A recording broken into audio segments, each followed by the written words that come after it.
yeah, Tom Hardy is kind of quite great with that, with like immersing himself in roles. I thought it was really interesting. It's he's nominated for The Revenant for Best Supporting Actor, and it's the first time he's been nominated for an Oscar. Actually, Is it? Nothing. Yeah. He hasn't That's been. really interesting. I don't think he's been nominated at all for anything else. But another British film that you guys wanted to talk about, and probably wanted more as well, is Ex Machina, because that got Best Screenwriting nod, which I think it deserved. Nice Alex Garland, yeah, definitely. Yeah, because I mean, me and Harrison weren't as fond of it as you guys were, but I feel like screenwriting was definitely its strongest point. I mean, the dialogue and the ideas were definitely its strongest part. I think as a sci-fi, it's definitely one of the strongest ones we've seen in years. As one being, an original, property. Like the strongest hard sci-fi, I'd say, as well, and exploring some stuff that we've kind of seen, but in a very serious kind of way that's also believable, and it's fun as well. It's actually a really fun film as well. Kind of forget as well. There's one scene that's really fun. It's great. It's not often that you manage to get a really kind of quite a high it's high concept, but also like quite intelligent without being patronising, elitist. It's got a lot of art references in it. It's got a lot of existential stuff. It doesn't become boring as a result. Like anyone could watch it without going, oh, they're just, it's not like I can never say his name, Russian guy, Chekhov. The guy that. One of the Russian it's not like, directors. It's not like high art. You're not like, oh my god. I mean, I thought like there's an interesting part in it where it kind of like a example of your technique where they're talking about a Jackson Pollock painting and about how it comes down to how designing a robot. And you think like in a regular sci-fi or something like that, it could be very either go way too technical and goes over everyone's head, or way too dumbed down. It's just like painting is like making robots. But it's like it managed a good balance between the two. I think it definitely managed to get the intelligence while still dumbing it down so we all understand. Yeah. I agree. It felt legitimate, like it didn't feel like this guy wrote down and said, oh, in the future we're going to have flying cars and we're going to have this and that. It felt like a logical progression of technology, which I really enjoyed. Apart from the central AI, oh no, this is such a stupid comment. I was about to say, apart from the AI, you could think that it could happen like in the next few years, but it's like the whole point. Apart from the central concept, it's pretty much now. But I mean, I get what you mean with the stuff with the search engines and the facial stuff. Yeah, not the whole plot. Yeah. Apart from the whole main plot, it could be right now. Google could be doing this. But I could see why definitely a lot of people kind of compare it to like the modern Blade Runner in that way, in that it definitely deals with the AI is so realistic that it passes the Turing test basically, doesn't it? But that was, I think, one of our most anticipated for the Oscars to get more nominations, if anything. Definitely. I'm fair in me saying that we were quite pleased with Mad Max's. I was definitely surprised they got the best film. I mean, especially after it didn't get it at the Golden Globes, and Golden Globes are basically just like the pre's, the pre-Oscars, and I was very glad with that. Yeah, just to gauge the water, kind of. Aren't they? Yeah. Like, see if anyone's like, what? There's outrage at something, either getting something or not getting something, and then Oscars can. I think the biggest, not like shock for me, but the biggest sort of surprise was that Carol wasn't nominated for Best Film, and I know you guys didn't really love it. Essentially, most of you didn't really like it that much, but it was definitely, I was so surprised that it wasn't nominated for Best Film, because it's such a Oscar film, because it's a period piece, it's about a controversial topic, and it's well shot, well acted. It's got Cate Blanchett in, and I thought that was essentially, like, it bought its vote for Best Film, and I was so surprised when it didn't show up, but that's my only surprise. I'm still yet to see it, but I can totally see, all your points just like looking at it, and I mean, I think that says a lot for it as well, that you can kind of just look at the trailers and stuff and just see that it's got that kind of aura about it, like kind of like class, and like not class in like, ooh, let's like film class, like it's sophisticated, it's not being gimmicky, it's not begging for an Oscar. You can just see that it's kind of in the running, it's in that league, But I mean, besides that, I can't think of any like surprise contenders that jumped out of nowhere. But there's a funny one that obviously due to soundtrack for The Weeknd earned it. 50 Shades of Grey could potentially be an Oscar. Well, firstly, it is an Oscar-nominated film, but then it could also potentially be an Oscar-winning film if So I feel That like would be that painful. segues us in nicely. That would be for our so next song, painful, doesn't it? Yeah. So taken from taken Oh, from you the wanna go right soundtrack into it? of I I like how it's so up itself though if it won, because when they Yeah. win it's just going to go like we earned it the whole time, repeated over and over again. they'll play it as like the walk-on Yeah, song. that's what They they'll actually do, will, won't yeah. they? And like the whole cast. The funny thing is though, it gives E.L. James and the whole entourage a table my at God. the Oscars. Yeah. So there are still throughout Oscar nights, there's going to be cutaways to the 50 Shades gonna- team. They are present. They are among the greats. You she's know? going to be sat there with The Weeknd next to her, and it's going to Exactly. be such like a This table, you know, sat next. Imagine if they're sat next to Leonardo or something, and he's getting ready to concentrate for that. Yeah. Best actor nomination, and you can just kind of see in the side of frame there's or just behind him E.L. James and the 50 Shades if they crew. try to recreate that Ellen selfie and E.L. James is there, and we're going to have to permanent. that moment is stuck in history now. Or the whole team just kind of spoil Leo's moment when he finally gets the Oscar, and they go, you know what, you earned it. So without further ado, this is 50 Shades of Grey. The Weeknd earned it. Yeah. So unfortunately we can't play that because it's content aware, as apparently it's 18 plus to hear that. We can put on another Weeknd track, I suppose. We could put on Feel Your Face or one of the other ones I can't remember of. Oh no, we've Here got we it. go. We've got it. Right, okay. To get you in the mood, Valentine's Day is coming up once again. Unfortunately, we don't have the next sequel in the franchise, but we do have Deadpool coming up, making. It's going to be the nice rom-com use of the year, isn't it? Yeah, making Yeah. nice usage of the Valentine's Day for marketing promotion. I think, if anything, campaign, I it's. guess. I mean, at the moment, it feels like it's going to be more remembered for the marketing campaign than it is for the film. Just Oh, because God. there's so many things online where it's just like, because they had that emoji poster online the other Yeah. day. Did you see that? And there's the rom-com one. Where Yeah. have you seen pictures where people are sending it to girlfriends and things like that, saying, "Can we see this?" Yeah, I'm legitimately going to see it with my girlfriend on Valentine's Day. Like, Oh, it yeah, wasn't yeah. even a question. Like, you know, but yeah, I know what you mean. Like, No, it's like they're the- trying to make it like an romance thing, but it's like, no, we're cool with that. Yeah. I think it seems at the moment it's more memorable for its ad campaign than anything else. Yeah, But I'm yeah. excited for it. Yeah, it does look, admittedly, like, and I actually quite like this. It looks a bit low budget. Yeah. But I quite like that. Like, a lot of the superhero films we've seen recently are just trying to outdo each other, get bigger and better, with collabs, but it's actually quite nice to strip it back and just have kind of focus on the hero, the anti-hero, the character, and just have a smaller plot, less explosions and whatever, and Yeah. just get to the heart of what it is. And I think that's one of the things that actually kind of reassures me a bit about it, that they're not going all guns blazing on the action.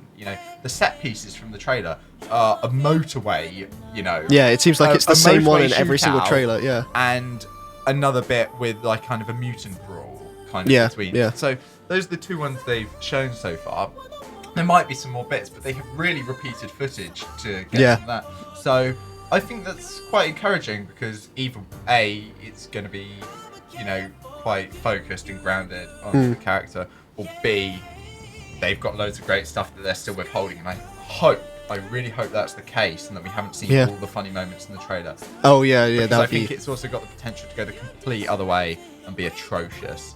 I'm not getting too hyped on this Deadpool movie. Like, I'm excited to see it, but I'm very much ready for it to flop as well. Yeah, no, I can And- understand where you're coming from there. Yeah, I think they did their first screening last night Yeah. in LA, and I follow a few critics that go in to go see it, and I think it's all good. I mean, there wasn't Yeah. any bad ones, but there was one critic where they said that it's the only Marvel film they like. Yeah. So I suppose that Yeah. guy's pretty harsh. So Yeah. I mean, if he likes that, then I think it's more they're marketing more as a comedy than Yeah. a straight superhero film.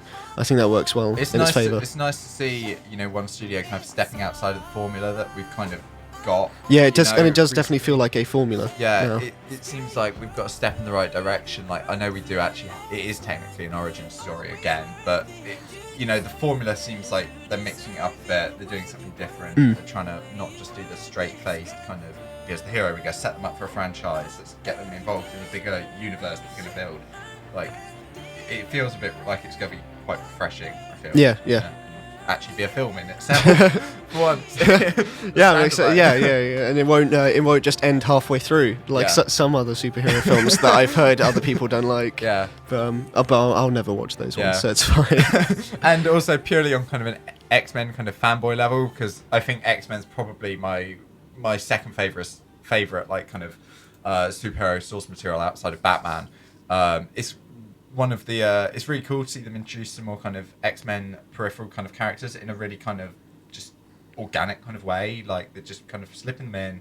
I feel like this is the first kind of medium level one that they've introduced. I mean, not just Marvel, but not just X-Men, but they kind of did the opposite with the big Marvel ones, because they did the massive ones. They did Captain America, Iron Man, Hulk, and then they jumped to Ant-Man, and now they're doing like Captain Marvel, Doctor Strange. Like, they're doing the kind of on the fringes of not many people that read comic books know them, but with Deadpool, like, people that haven't read comic books have heard of him, but they haven't got too much experience from where you know every single story. Like with Spider-Man, you know every single hero, every single villain, but with Deadpool, we don't know who his main adversary is, or we just know that he's funny, and that's like that's enough to sell it. Yeah, definitely. We've somehow managed to segue ourselves from Oscar films into just glorifying Deadpool, I think. Yeah, well, if it gets nominated for something next year, that would be... I would not... no, I'm not expecting that at all. I don't even know why I mentioned that.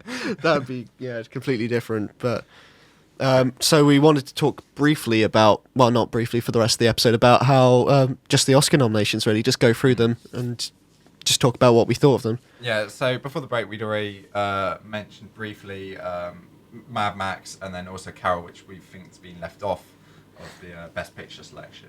The other day, we saw at Odeon The Big Short, which is the one kind of ensemble piece with Christian Bale, Steve Carell, Ryan Gosling, Brad Pitt.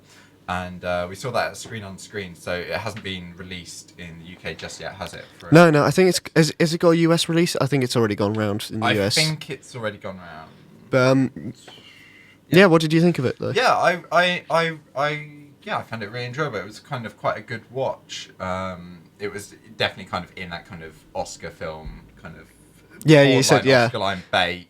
It's like, it's the weird films that would only come out this time of year. Exactly. Yeah. Like, they don't really have an audience apart from the fact that they're nominated and people want to watch them because they're watching all the Oscar films. Yeah. Like, it's a really weird thing to describe. But that said, it's a really interesting film. It tackles something from our lifetimes, actually, that is still relevant, like, still has effects. Yeah. Like, quite often we see these, big pieces tackling kind of controversial, like, government, like, conspiracies, or, this isn't exactly a conspiracy, but big things that have affected, our lives. And it's really interesting to see one. So this actually deals with the basically the kind of financial crash of 2007? Yes, 2007. 2007? Basically when the housing market bubble burst, essentially. And if we sound like we're very educated about the topic, it's because we watched the film. Yeah, we know everything about economics. Yeah, exactly. One of the really funny things it does do is, I guess, the cameos that it uses. So it's I did not expect I came into it with literally no information. Yeah. I mean, I hadn't even seen the trailer for it. Yeah. But there are some great celebrity cameos in it. I mean, I don't really want to spoil it in case someone... But it has some definitely moments where you think the film is going one way and then they just kind of slow it down, and then... I mean, I don't typically like it when films slow down just to explain stuff to you, but I think this handled it in the best way it possibly could. Yeah. And especially for a comedy, essentially. Yeah. I mean, it's a... It feels weird to call it a dramedy. Yeah. I mean, because that sounds like you think of Shakespeare or something. But it has definitely like it's real life drama, real life kind of things that happened with just the drama, with the comedy that comes from typical conversations, and then over the top comedy. Yeah. Like there's no like middle, there's no like slapstick or anything like that. Yeah. It's just conversation jokes and then jokes that the director put in, essentially. Yeah, it's an eclectic taste, I guess, isn't it? Of, Yeah. jokes and stuff like that.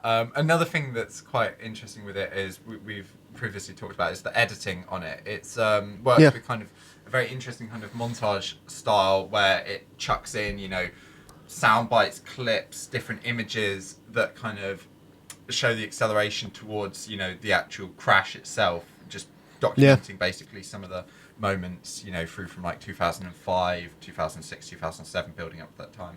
And it's, what I would say is I definitely think it has the potential to alienate some viewers. I think it's undeniable. Yeah, I definitely agree. At the beginning, it's sort of a bit overwhelming, isn't it? It is a little bit overwhelming at times, and it does. You have to keep up with it. Like sometimes you can blink and you'll miss like a shot or something. I mean, I know they're not integral to the narrative, but it does mean that you're kind of fully awake. I mean, I mean, and it makes you concentrate more, and also it's kind of, I think it's good for getting the confusion of essentially the whole point of the film is that no one really knew what was happening. And I think it gets that across very well. But yeah, that's true. And I mean, some of the shots, I mean, it's not like action movie shots where like they'll blink and you miss it and you like a car's exploded and you don't know why that car's exploded. I mean, it's just people talking in a room. So it's not like you're not losing the plot, but you're kind of occasionally you're like blinking and you're thinking, oh, what was that? Yeah. But I think in any other year, if it wasn't going up against Fury Road, this would get editing Oscar. Yeah. Because it's one of those films where it definitely brings editing to the forefront. Yeah, it definitely brings editing to the forefront, but I wouldn't say... I could definitely say it nominated. I wouldn't necessarily say it would win, because it's not something that we have... It's something that we have seen before. It's kind of a technique that's kind of coming a bit more forward. Like, Steve Jobs uses it a bit at the start of this kind of, like, chucking together kind of pop cultural images, sound bites, clips from infomercials, speeches, just things to create an instant kind of cross section of like it's basically a collage essentially. Exactly. It's literally pastiche. It's literally just postmodernism. we're very intelligent film reviewers. But getting down dirty with the theory. I wanted to get my really pretentious point out of the way, but it's the film that it really reminded me of all the way through was actually Orson Welles documentary, F for Fake, which is his like below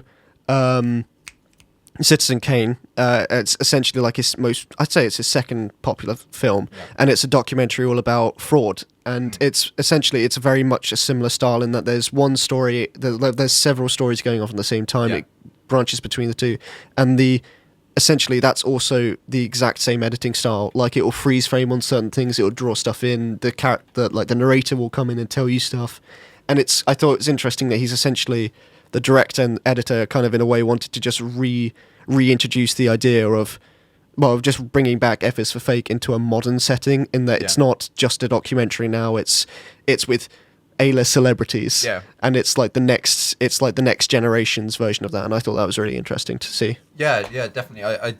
I haven't seen that particular film, but it does kind of, the edit style does kind of recall that kind of like essay film kind of style. And it kind of feels like, it doesn't feel mockumentary.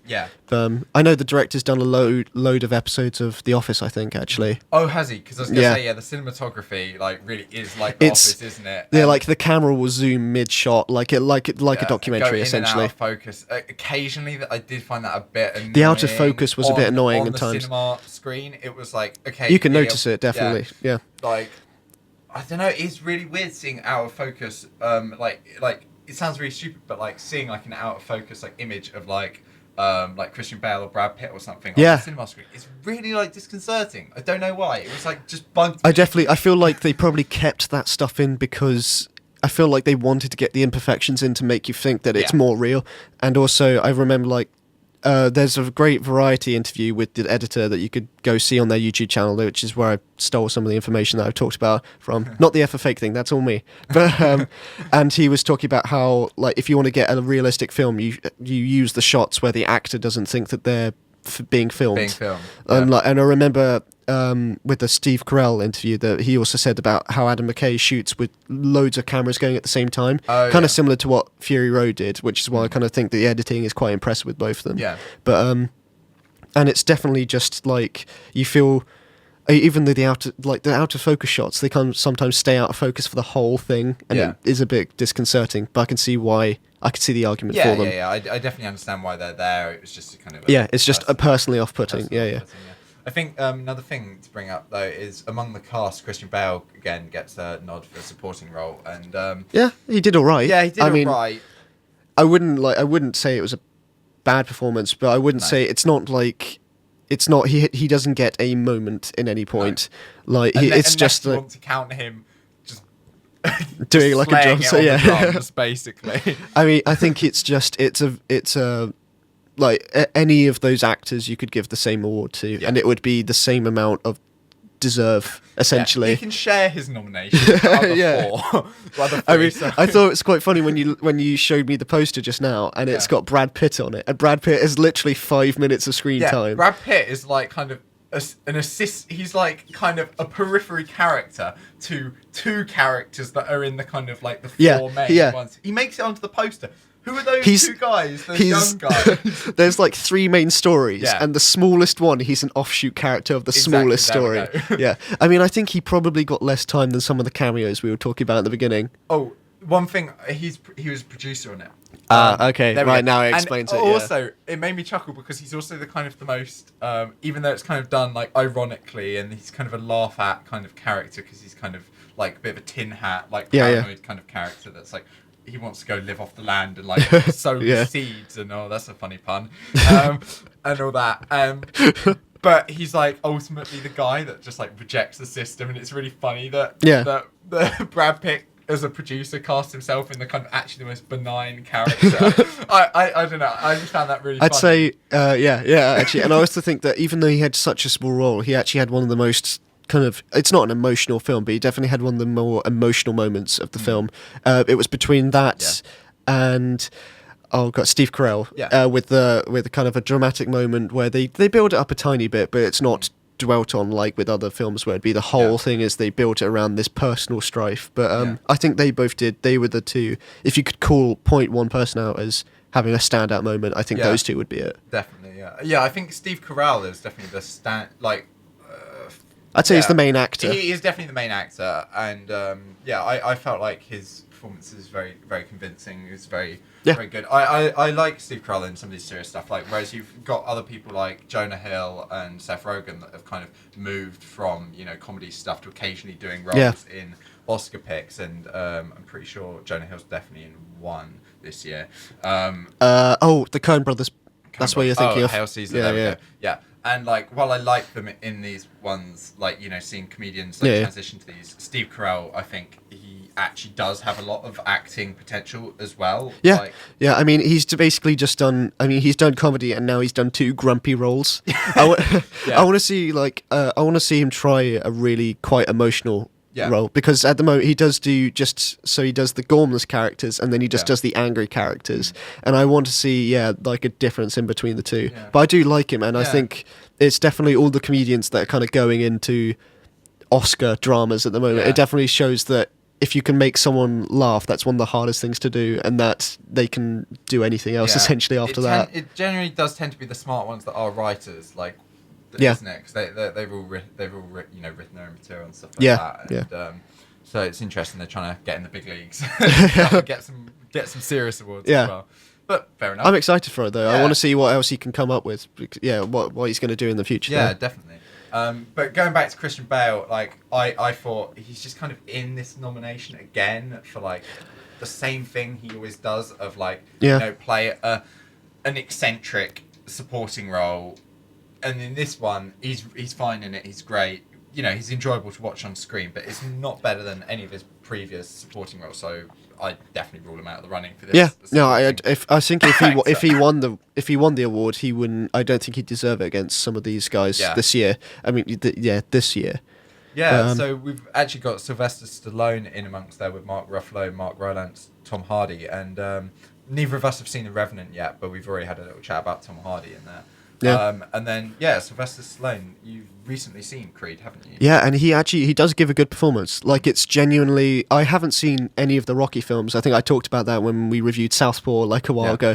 And this, I quite liked Southpaw, and I came out of Creed thinking Southpaw was worse than I imagined it, as in like this one definitely is a step above, and Sylvester Stallone really manages to actually pull a dramatic an emotional performance, which I wasn't expecting at all. And like I said, I haven't seen any of the previous Rocky films, but when they do things like him looking back on the past, you actually get like a tiny bit teary-eyed with some of the stuff. And they do all the... They've got a lot of films coming out at the moment because they're rebranding, they're reissuing old dramas, and they're bringing back the characters that you know and love as a child, but old now. Yeah. And it didn't fall into any of the cliches like him complaining about his back or anything like that. It was just he just felt like a real person grown up, and he felt like he was smarter, and he felt like he was just a good character in the end. Yeah, that's really good. It's really interesting also to hear that from your perspective, like having not had seen the previous ones, because you'd think, you're saying, it's really interesting how it's really convincing how he looks back and stuff. Like, it's not selling you on franchise stuff, because the franchise stuff would be lost on you because you haven't seen and it still managed to exactly. It's if there's one thing that stands out from this, it's Michael Jordan actually did a really good performance as well.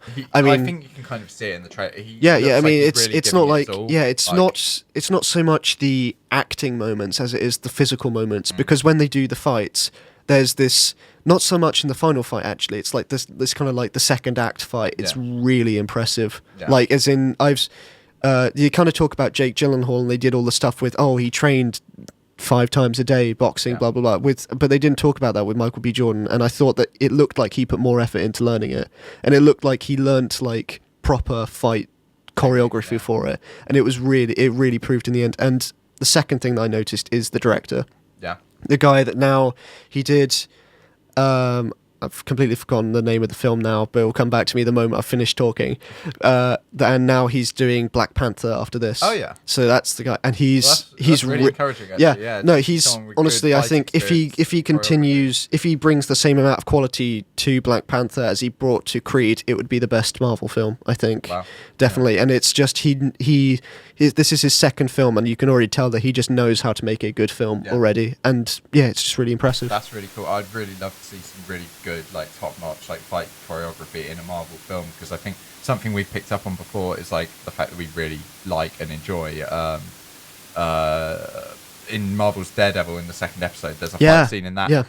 Everyone, like a lot of us, are kind of unanimously agree that like that is the best Marvel like fight we've that is seen. The best Marvel fight scene, I think. Out of the whole out of the whole universe. So it'd be really good. It sounds like, weird to say. Really like tight choreography. And the fight that I mentioned before, the kind of Act 2 fight was definitely like it felt better than the Daredevil one. As in, even though Daredevil he's fighting multiple people, blah blah blah. If he could bring that level of good fight choreography, good cinematography, good general just directing into a Marvel film, I'd really appreciate it. But what rating was it, Creed? From out of 10 for me. No, sorry, age rating. Oh, I think it's 15. 15. I'm pretty sure it's 15. I just suddenly had to think of if he could bring that into a Marvel film. I was like, it might not be as like no, but there was ways that they could get around it. I mean, they get around it with Daredevil in some ways, and even though it is a sports film, it is a boxing film, so it's going to go into the cliches near the end. I mean, well, you've seen a sports film, you know the cliches, but I think it got around them in quite a good way. Like he didn't completely fall into them, but he acknowledged them and he kind of did them well. And that was good. I appreciate that. Shall we go?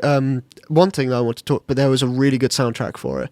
Like the music, you need good music in a sports film just to get you pumped for watching people do sports, even though and they, especially for a boxing film, because it's all about kind of adrenaline, and they did really well with getting you hyped for this film. Like it was moments where like it's really triumphant, really like heart-pounding stuff that they all managed to do through the soundtrack, and I was really impressed with that. I can't think of any off the top of my head, I'm sorry. Okay, so we're going to segue back into one of the ones from The Big Short that we really enjoyed. The soundtrack is really varied and really mixed. There's lots of stuff in there, but one of the real standout moments I think that we all liked and got on board with the use of Gorillaz' Feel Good Inc.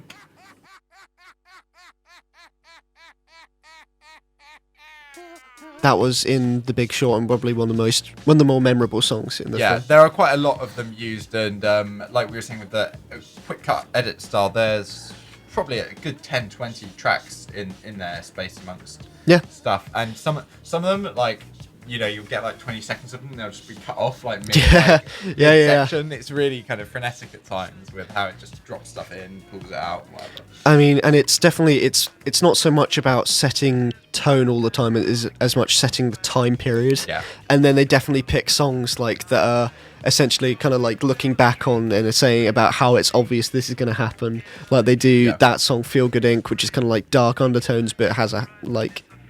It's overall, it sounds positive, but then when you think about it, it's actually quite dark. And then they also did like Shake Your Money Maker and things like that, where it's kind of, and then they show videos of people like throwing cash, and then while it's juxtaposed with bankers, and it's good for setting the time period. The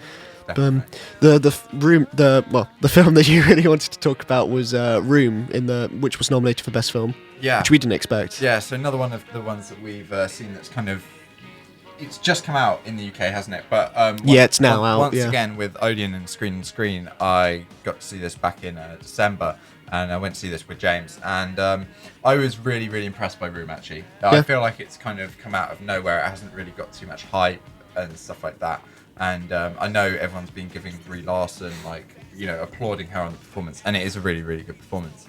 But I actually, I've forgotten his name. The guy the child actor that plays a kid. The first half of the plot revolves around your mother and her son living in this room, and they live out, you know, quite a tired and, you know, difficult existence, you know, surviving. They're brought a certain amount of food and rations by a man every so often.